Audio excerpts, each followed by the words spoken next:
Le fonctionnement du conseil d'administration. Alors, le fonctionnement du conseil d'administration, qu'est-ce que ça veut dire? Ça veut dire, pendant les réunions, qu'est-ce qui se passe? La chose la plus importante pour un conseil d'administration, pour une gouvernance, c'est les réunions. C'est les moments clés, les moments charnières où les administrateurs sont ensemble et discutent et décident des affaires de la corporation. Le rôle du président ou de la présidente est extrêmement important. Ça demande plus de temps être présidente ou président d'un conseil d'administration d'un organisme. Et ça, je pense qu'il faut savoir dans quoi on s'embarque quand on choisit le rôle de présidente-présidente.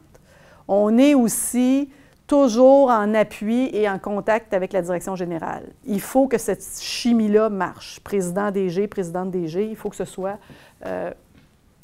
deux personnes qui s'entendent bien.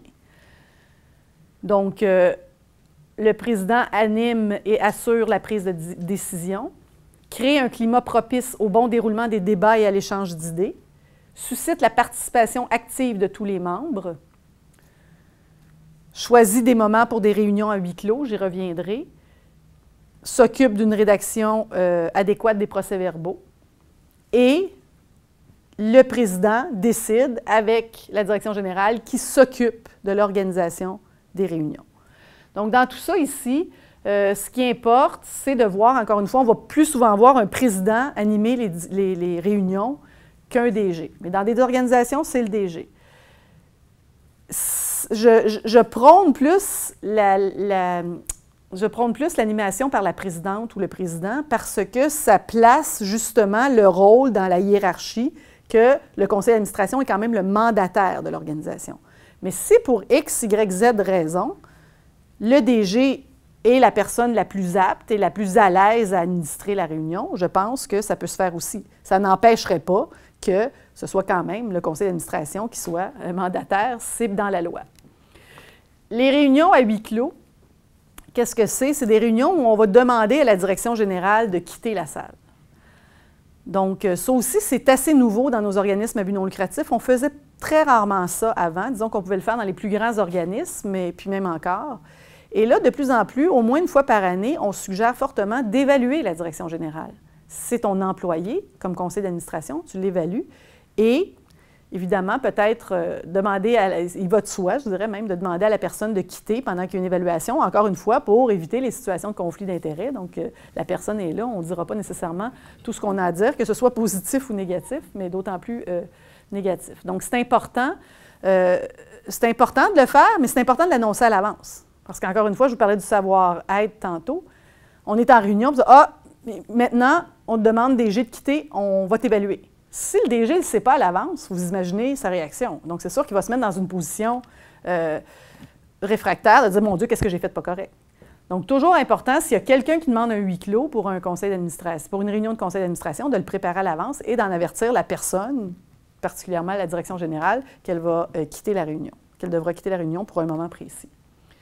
Quand on parle un petit peu plus haut de susciter un climat propice, c'est important aussi de s'assurer que les gens ont tous le droit de parole, de s'assurer que les gens ont le droit d'exprimer leur opinion, qu'elle soit positive ou qu'elle soit dans le sens de l'ensemble du groupe ou non. C'est pas, à la limite, je dirais, normal que dans la vie d'une organisation, il n'y ait pas des discussions où des gens n'aient pas la même opinion. Donc, il ne faut pas avoir peur de dire son opinion, même si elle est contraire aux autres. C'est ça, un conseil d'administration, c'est ça de la gouvernance. Gouverner, ça veut dire avoir une destination puis y arriver, mais s'il y a des gens qui peuvent vouloir prendre une autre destination, il faut quand même les écouter. Ça pourrait être la bonne destination si celle dans laquelle on est en ce moment, il y a une embûche majeure. Donc, c'est ça, gouverner. Puis je pense que c'est important de donner la parole à tous les gens. Les procès-verbaux, bien sûr, s'assurer d'une bonne prise de notes. Et dans l'organisation des conseils d'administration, alors est-ce que c'est le président ou le DG? Bien, encore une fois, ça va dépendre de l'organisation. Dans nos travaux, on s'est rendu compte à plusieurs reprises que les gens avaient de la difficulté à organiser à l'avance les réunions. Pourtant, aujourd'hui, on le disait tantôt, les gens sont tous trop occupés. Donc, nous, ce qu'on suggère, c'est de se doter d'un calendrier à chaque réunion de conseil où on a précisé les dates à l'avance des conseils, même si les gens sont très occupés, voyagent, etc., au moins c'est écrit dans leur agenda pour l'année. Ça se peut que ce soit déplacé, mais en même temps, ça fait en sorte que c'est planifié à l'avance. Aussi, on va suggérer, par exemple, que les conseils d'administration se tiennent la même journée. C'est une suggestion, encore une fois, ça dépend de la réalité des organisations, mais par exemple, si on siège à 3 conseils d'administration, on sait que le conseil 1, mes réunions sont le mardi, le conseil 2, mes réunions sont le mercredi, puis le 3, les jeudis. Donc, on n'est pas en conflit en chacun de ces conseils-là. Et ce qu'on avait trouvé avec des organisations, c'était d'important, quand on parle des éléments statutaires, qu'est-ce que je dois faire obligatoirement pour respecter les lois dans mes réunions, pour respecter mes règlements. Donc, on a ajouté une colonne à l'agenda des réunions qui précise qu'est-ce qui est statutaire dans chacune des réunions. Comme, par exemple, la première réunion de mars pour cette organisation-là, ce qui importe, c'est de déposer ses demandes de subvention, pour ne pas oublier de le faire. L'évaluation du CA, ça se fait en mars, ici. C'est des suggestions, bien sûr. Une fois par année ou une fois par 2 ans, on peut avoir une réunion plus longue, un samedi par exemple, où on aura la mise à jour de notre plan stratégique, une réunion plus stratégique, plus macro sur les affaires de l'organisation.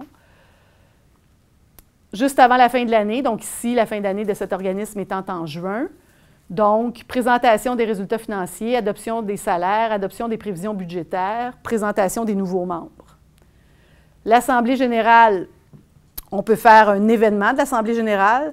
Dans le cadre de cette organisation-là, l'Assemblée générale a lieu un jeudi, c'est un 5 à 7, et on fait une activité avec épluchette de blé d'Inde.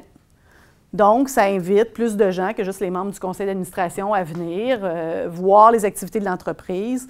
Donc, ça aussi, c'est une pratique qu'on suggère beaucoup. C'est même si, au conseil d'administration, seuls les membres du conseil sont les membres de l'organisation, ce qui arrive souvent dans le secteur culturel, c'est intéressant de faire une AGA ouverte. Donc, même si elle n'est pas décisionnelle, même si les gens qui sont là ne peuvent pas prendre des décisions, au moins, ils apprennent des choses sur l'organisation. Alors, quand la question était posée à savoir qu'est-ce qu'on fait si on ne recrute pas de personnes, on ne recrute pas de nouveaux membres, bien, je pense qu'à ce moment-là, quand on ouvre l'AGA à la communauté, bien, ça fait en sorte qu'il y a des gens qui vont dire « Ah, c'est intéressant ce qui se passe là, oui, moi ça m'intéresse, puis peut-être que je pourrais m'investir. » Donc, de se faire connaître. Donc, ce n'est pas parce qu'on est une organisation de type fermé qu'on n'a pas à rendre des comptes et à populariser ce que l'on fait auprès de la communauté. Donc, en novembre, l'évaluation de la direction générale, adoption des tarifs de location dans cette organisation-là. En janvier, donc adoption des rapports, renouvellement des assurances, etc. Donc, pour ne rien oublier, donc par exemple, à chaque année, renouveler ses assurances administrateurs, les assurances responsabilité civile, les assurances liées au bâtiment. Souvent, quand on est membre d'un conseil d'administration, on cherche toujours à savoir s'il y a une assurance responsabilité des administrateurs, mais ce n'est pas la seule assurance qui est importante. Donc, l'assurance sur son bâtiment, c'est important parce que s'il y a un feu, il y a un vol, est-ce qu'on est bien assuré? Est-ce qu'on est couvert pour la valeur du bâtiment? Et l'assurance responsabilité civile, si les gens se blessent. Donc, ça, ce sont tous des types d'assurances qu'il faut regarder pour chacune des organisations. Les relations. Donc, évidemment, le sujet qui me passionne, je dirais, parce que pour moi, c'est vraiment ça, un conseil d'administration, c'est relationnel. Alors, s'assurer de veiller à la tenue de discussions constructives. J'adore les débats, j'adore les opinions critiques. En même temps, il faut que ça demeure dans un climat sain. Puis, à un moment donné, il faut clore puis prendre une décision. On est souvent dans des CA où on voit des fois qu'il ne faut pas qu'il y ait d'abstention, il ne faut pas qu'il y ait de dissension, il faut que tout le monde soit d'accord. Pas vrai. Il peut y avoir 2 membres qui s'abstiennent, il peut y avoir 2 membres qui ne sont pas d'accord, mais la majorité dit c'est oui, c'est oui. Souvent, quand la majorité n'est pas d'accord, quand ce n'est pas totalement d'accord, on voit que dans la réalisation de l'activité, c'était pas bête, les points des gens qui n'étaient pas d'accord. J'ai des exemples en tête, mais la majorité l'emporte, puis c'est correct. Puis il ne faut pas se rallier à la majorité pour se rallier à la majorité. Il faut avoir ces débats-là, mais à un moment donné, c'est au président de trancher. L'équilibre entre la relation entre le conseil d'administration et la direction générale, ça c'est encore une clé. On a beaucoup observé ça.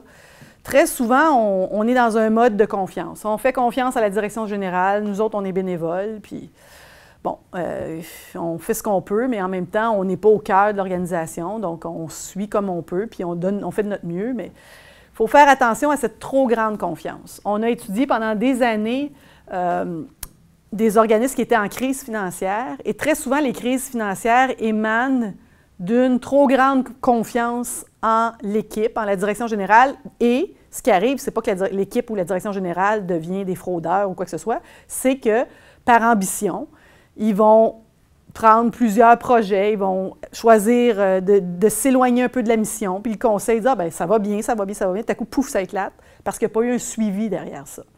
Donc ça, c'est ce qu'on... Et quand ça arrive, ce genre de situation-là, bien là, tout à coup, c'est la catastrophe, puis là, on devient complètement méfiant, on n'a plus confiance en l'équipe, on surveille, on met trop de contrôle, etc. Donc, on a trouvé un mot entre trop de confiance puis trop de méfiance qui s'appelle la vigilance. Donc, pour nous, la vigilance, c'est vraiment ça, un conseil d'administration. Ce n'est pas quelqu'un qui ne doit pas avoir confiance, mais ce n'est pas quelqu'un qui doit avoir trop confiance. La direction générale doit se rapporter au conseil parce que ça protège la direction générale, puis la direction générale, elle confirme ses actes. Et le conseil d'administration d'un autre côté, donc c'est une relation à double flèche. Le conseil d'administration de son côté, lui, ce qu'il doit faire, c'est s'assurer qu'il vérifie, il est vigilant sur les enjeux qui se passent, comme groupe. Donc, le mot « vigilance » est un mot pour moi qui a beaucoup de résonance dans la gouvernance des OBNL. Président, direction générale, communication régulière, beaucoup plus qu'une seule fois, que seulement pendant les réunions. Donc, s'appeler, s'envoyer des courriels, valider l'information, être là, faire équipe avec la direction générale. Et le CA avec les employés, ça, c'est un petit peu plus délicat, je dirais, parce que, en tant que membre de CA, on ne peut pas ne pas parler aux autres employés, même s'ils ne sont pas nos employés.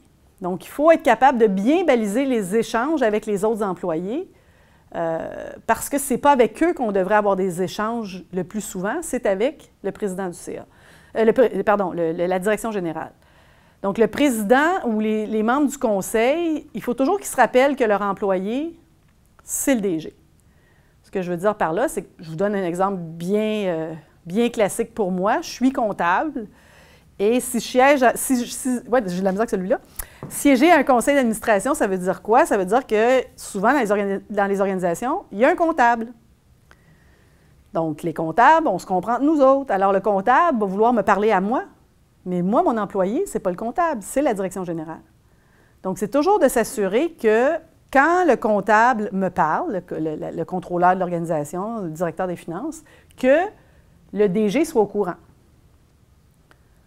Pour qu'il n'y ait pas ce genre de relation-là où, à un moment donné, le DG dit « bien là, finalement, les gens du conseil sont toujours en train de transiger avec tous mes employés. » Puis là, l'employé dit « bien, la légitimité du DG peut être mise en cause. » Parce que là, est-ce qu'il répond aux attentes du conseil, l'employé, ou il répond aux attentes du directeur général? Il devrait répondre aux attentes du directeur général.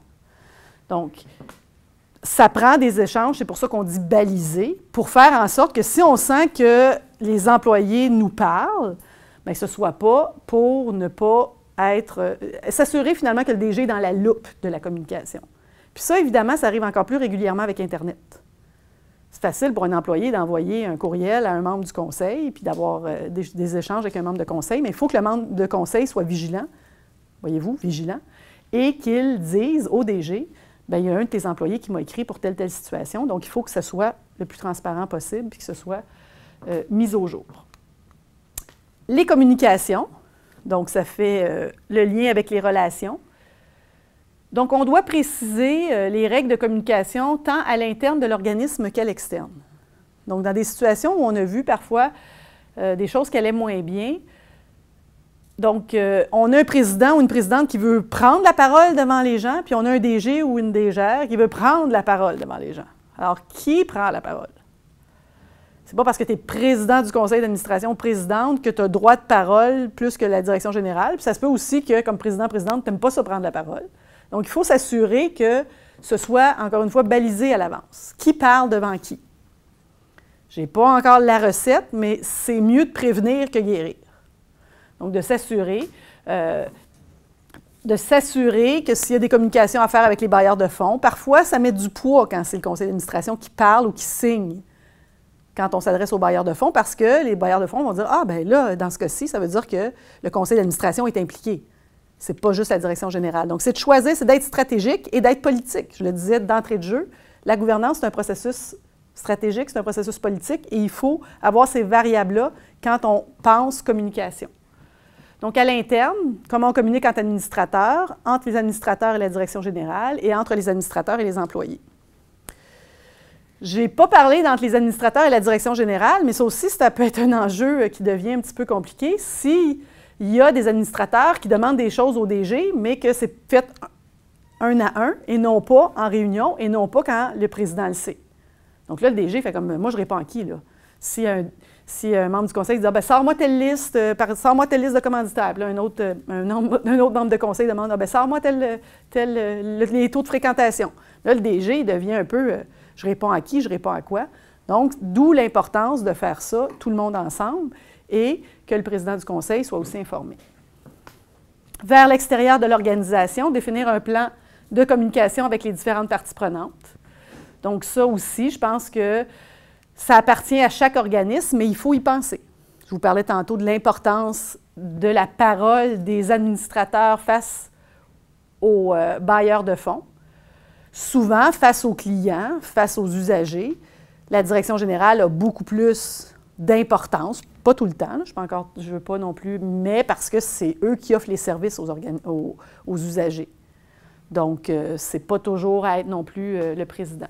Puis ça dépend aussi des caractéristiques de chacune des personnes, puis ça, je pense que c'est important aussi. La gestion des conflits, un sujet qui n'est pas souvent abordé et qui, pourtant, existe réellement dans toute organisation. Donc, ce qu'on dit d'un conflit, ce qui est important, c'est qu'un conflit, habituellement, ça résulte d'une ambiguïté ou d'un manque de règles précises sur un élément donné. Alors, ce qui est important, c'est de comprendre qu'est-ce qui a causé le conflit. Une fois que le conflit arrive, il est trop tard. Mais ce qu'il faut se poser comme conseil, qu'est-ce qu'on fait pour s'assurer que ce conflit-là ne revienne pas? Donc, par exemple, qui décide des activités de l'organisme? Comment on remercie un membre du CA qui ne fait pas l'affaire? Comment on fait l'arbitrage entre deux candidats au CA? Donc, par exemple, s'il y a eu ces situations-là, bien, il faut se donner les moyens de faire en sorte que ça ne se reproduise pas. Donc, une situation, par exemple, que j'ai vécue dans un CA où j'étais justement présidente, bien, c'était un membre de conseil d'administration qui ne s'impliquait pas et qui ne venait pas aux réunions. Et cette personne-là, à chaque fois qu'elle revenait aux réunions, cette personne-là avait toujours d'excellents commentaires, mais 2 réunions trop tard. Donc, 6 mois trop tard, finalement. Alors, qu'est-ce qu'on fait avec ça? On n'avait pas rien dans nos règlements généraux qui disait que l'absence à des réunions pouvait faire en sorte que la personne quitte. Donc, ça a créé quand même un conflit. Et un conflit qui, je vous disais tantôt, un conflit qui est devenu plus personnel entre la personne qui dit « tu dois quitter » puis l'autre personne qui dit « pourquoi tu veux que je quitte ?» Alors, donc, l'idée de mettre en place une structure, l'idée d'écrire dans ces règlements généraux, bien, ça permet de pallier à cette situation-là. Il faut accepter les conflits, ça arrive, puis si on n'aime pas... personne n'aime les conflits, personne. Mais en même temps, c'est impensable qu'il n'y en ait pas. Les opinions différentes vont amener parfois des conflits. Je le disais, il faut comprendre la cause. Il faut se poser la question, est-ce que c'est lié à un conflit personnel ou organisationnel? Là, si c'est un conflit personnel, on n'est plus dans la gouvernance de l'organisation. Les conflits personnels, ça arrive aussi, mais c'est pour ça aussi que d'entrée de jeu, je vous disais au début qu'il faut souvent, la plupart du temps, ne pas être deux. Dans une organisation, on a vécu, par exemple, un client qui n'était pas... je vous racontais tantôt, un client qui détestait la direction générale. Ça ne marchait pas, ces deux-là, c'est un conflit personnel. Alors, le client, l'usager, pour résoudre son problème, écrivait aux membres du conseil d'administration que la direction générale n'était pas adéquate parce qu'il ne répondait pas bien à ces situations. Donc là, on fait quoi avec ça, là? Ça arrive, ce n'est pas facile. Donc, évidemment, il faut s'assurer que l'individu en question, est-ce que c'est vrai? Comment ça se passe? Est-ce que là, nous, on va perdre confiance en notre direction générale? Il faut résoudre le problème, mais il ne faut pas laisser ça entre le président, le DG et l'individu en question. Il faut que ce soit quelque chose qui soit ouvert, qui soit compris, puis qu'on essaie de voir comment on résout ça collectivement. Est-ce que, finalement, c'est quelque chose qui est... Est-ce que c'est un sentiment d'inefficacité partagé par tous ou non? Donc, entre autres, dans cette situation-là, ce qu'on a trouvé comme solution, parce que ça devenait assez difficile à gérer, on a fait un sondage de satisfaction des usagers. Sur tout ce que cet individu-là, ça nous a permis de prendre connaissance. Ah, bien, ça fait très longtemps qu'on n'a pas eu de satisfaction d'usagers. Donc, on va faire un sondage de satisfaction des usagers. Puis, ça nous a permis de noter que 90% et plus de nos usagers étaient contents. Donc, on a pu dire, le plus objectivement possible, à cet usager-là, si tu n'es pas satisfait de ce qui se passe ici, bien, peut-être qu'on ne peut pas répondre à tes besoins. Mais le problème était objectif, on a brisé le conflit personnel. Donc, c'est de dire qu'est-ce qu'on met en... Parce que souvent, ça peut être symptomatique de quelque chose, un conflit aussi. Donc, il ne faut pas avoir peur, il ne faut pas étouffer l'affaire, il faut être capable d'en parler. Par contre, mes 3 petits points ici sur la diapo, il faut être transparent, discuter des situations conflictuelles à l'ensemble du CA. Et mes 3 petits points qui disent « en temps opportun », ça, c'est le fameux « reply to all » par courriel. Donc, « reply to all » en français, répondre à tous de sa colère. Donc, on a tous vécu ça une fois dans sa vie, probablement sinon plus, où il y a quelqu'un qui est fâché, il envoie un courriel à tout le monde, puis là, l'autre répond à tout le monde, puis là, c'est la cascade. Alors, prendre de grandes respirations et ne jamais répondre sur le champ avec quelque chose qui, dans un courriel, peut être exprimé d'une manière excessive, la colère est là, ou enfin, bref, puis l'autre répond, puis ça devient une cascade. Donc ça, je pense que c'est très important, à moins que ce soit une question de vie ou de mort, c'est très important de laisser le temps passer, de documenter la situation conflictuelle et d'en parler quelques jours ou quelques semaines plus tard, ou quelques heures plus tard, dépendant de la situation, mais très important de rester calme, je dirais, parce que sinon, ça ne règle rien. Il faut apprendre aussi d'un conflit en tant qu'individu et en tant qu'organisation. Alors, pour moi, la cause est beaucoup plus importante dans les faits. Qu'est-ce qui a créé le conflit que le conflit lui-même? La cause est la résolution.